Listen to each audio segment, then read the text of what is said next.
Mask எப்படி பண்ணுறது அப்படிங்கிறது தான் பார்க்க போகிறோம். இது நான் மிஷின்லேயும் தைக்க போகிறது இல்லை, கையாலேயும் ஸ்டிச் பண்ண போகிறது இல்லை, எலாஸ்டிக்கும் நமக்கு தேவையில்லை. நமக்கு வேண்டியதெல்லாம் ஒரே ஒரு பனியன் கிளாத் மட்டும்தான். அது இருந்தாலே போதும், நம்ம ரொம்ப சிம்பிளாக ஈஸியாக ஒரு மாஸ்க்கை ரெடி பண்ணிடலாம். இப்போ பாருங்கள், இது வந்து வேஸ்ட்டான ஒரு பனியன் கிளாத், எக்ஸ்ட்ரா கிளாத்தை நான் எடுத்திருக்கேன். இதில் தான் நான் உங்களுக்கு மாஸ்க் தைச்சி காட்ட போகிறேன். இந்த மாஸ்கோட அகலம் வந்து நான் வந்து 5.5 இன்ச்சு எடுத்துக்கிறேன், உயரம் வந்து 4 இன்ச்சு எடுத்துக்கிறேன். இதே மாதிரி இன்னொரு பக்கமும் நான் மார்க் பண்ணிக்க போகிறேன். ஏன்னா எனக்கு வந்து 2 லேயர் வேணும். ஒரு மாஸ்க்குக்கு நான் 2 லேயர் வச்சு ஸ்டிச் பண்ண போகிறேன். காட்டன் கிளாத்தாக இருந்தாலும் சரி, நம்ம எதில் மாஸ்க் தைச்சாலும் நம்ம 2 லேயர் எடுத்துக்கிட்டோன்னா ரொம்ப சேஃப்டி. பாருங்கள், நான் இப்போ மெஷர் பண்ணிவிட்டு நான் கட் பண்ணிக்கிறேன். இது வந்து ஒரு 2லேருந்து 7 வயசு குழந்தைங்க வரைக்கும் நம்ம இந்த அளவுக்கான மாஸ்க் தைச்சோன்னா நம்ம போடலாம். கட் பண்ணிவிட்டு இப்போ 2த்தையும் மடித்து ஃபோல்ட் பண்ணிட்டேன். ஃபோல்ட் பண்ணிவிட்டு நான் இப்போ வந்து உங்களுக்கு மார்க் பண்ணி காட்ட போகிறேன். குட்டி குட்டியாக நான் வந்து கட் பண்ண போகிறேன். அதுக்காக தான் நான் வந்து உங்களுக்கு மார்க் பண்ணிகிட்ருக்கேன். இது நம்ம மார்க் இல்லாமல் கூட கட் பண்ணிக்கலாம், இந்த மார்க் போடணுன்ற அவசியம் இல்லை. நான் என்ன பண்ணுறேன் அப்படின்னு உங்களுக்கு காட்டுறதுக்காக தான் நான் இப்போ உங்களுக்கு இந்த மாதிரி மார்க் பண்ணி காட்டுறேன். ஏன்னா அப்போ தான் உங்களுக்கு கிளியராக தெரியும் நான் எந்த இடத்துல என்ன மாதிரி சின்னதாக கட் பண்ண போகிறேன் அப்படின்னு சொல்லிட்டு. இப்போது அங்கேருந்து ஒரு 1/4 இன்ச்சுக்கு கேப்பு, இன்னொரு 1/4 இன்ச்சுக்கு ஒரு லைன் போட்டிருக்கேன்னா, அதுக்கு நடுவில் சின்னதாக ஒரு 4 லைன் குட்டி குட்டி டாட்டாக போட்டிருக்கேன் பாருங்கள். அதை தான் நான் இப்போ கட் பண்ண போகிறேன். அந்த அளவுக்கு மட்டும்தான் நான் கட் பண்ண போகிறேன். சின்னதாக ஒரு கயிறு விடுற அளவுக்கு ஒரு ஹோல்ஸ் இருக்கிற மாதிரி நான் கட் பண்ண போகிறேன். இது இவ்வளோ டிஸ்டன்ஸில் தான் நம்ம கட் பண்ணணுமா அப்படின்னா அப்படிலாம் கிடையாது. நம்ம கிட்ட கூட கட் பண்ணிக்கலாம். கிட்ட கட் பண்ணி குட்டி குட்டி ஹோல்ஸ் பக்கத்தில் வந்தால் நமக்கு சுருக்கம் நிறைய வரும் சைடில். ஓகேங்களா, அந்த கயிறு கோக்கும்போது. இப்போ எனக்கு வந்து அவ்வளோ சுருக்கம் வேண்டாம், எனக்கு ஒரு 3 ஃப்ளீட்ஸ் இருந்தால் போதும். அதுக்கு தான் நான் கொஞ்சம் தள்ளி கம்மியாகவே ஹோல்ஸ் கட் பண்ண போகிறேன். இப்போது பாருங்கள், நான் அதை அப்படி மடிச்சுக்கிறேன். 2ஆக மடிச்சுட்டு குட்டி குட்டியாக ரொம்ப சின்னதாக தான் நம்ம கட் பண்ணணும். அதை தாண்டி நம்ம கட் பண்ணிடக்கூடாது, பார்க்குறதுக்கு நல்லாவே இருக்காது, அசிங்கமாக இருக்கும். ஹோல்ஸ் ரொம்ப பெருசாக தெரியும்.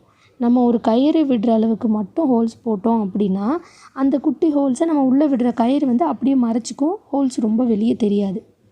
ஏன்னா நம்ம வந்து இப்போ இதை தைக்க போகிறது இல்லை இல்லையா, அதனால் நம்ம குட்டி குட்டியாக ரொம்ப சின்னதாக போட்டுக்கிறோம். ஆப்போசிட் சைட்லேயும் நான் போட்டு எடுத்துக்கிறேன்.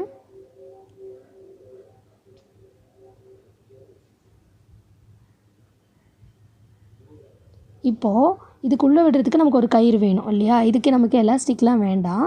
பாருங்கள், நான் எவ்வளோ சின்னதாக ஹோல்ஸ் கட் பண்ணியிருக்கேன். அதே பனியன் கிளாத்தில், எக்ஸ்ட்ரா கிளாத்தில் நான் கொஞ்சம் 1/2 இன்ச்சு அகலத்துக்கும் ஒரு 8 இன்ச்சு நீளத்துக்கும் நான் ஒரு நீட்டாக ஒரு துணி கட் பண்ணி எடுத்திருக்கேன்.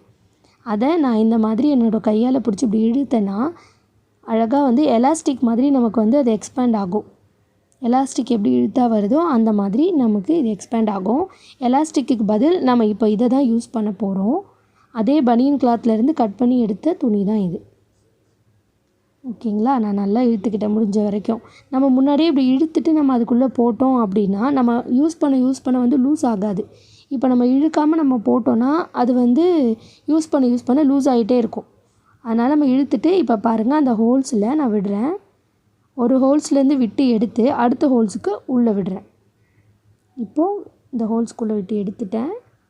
தென் அடுத்த ஹோல்ஸ்குள்ளே விடுறேன்.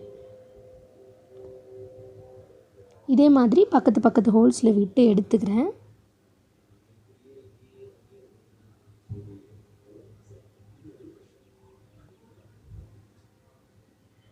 ஓகேங்களா, எடுத்துகிட்டு இந்த எட்ஜில் வந்து நம்ம முடிச்சு போட்டுக்கிறோம்.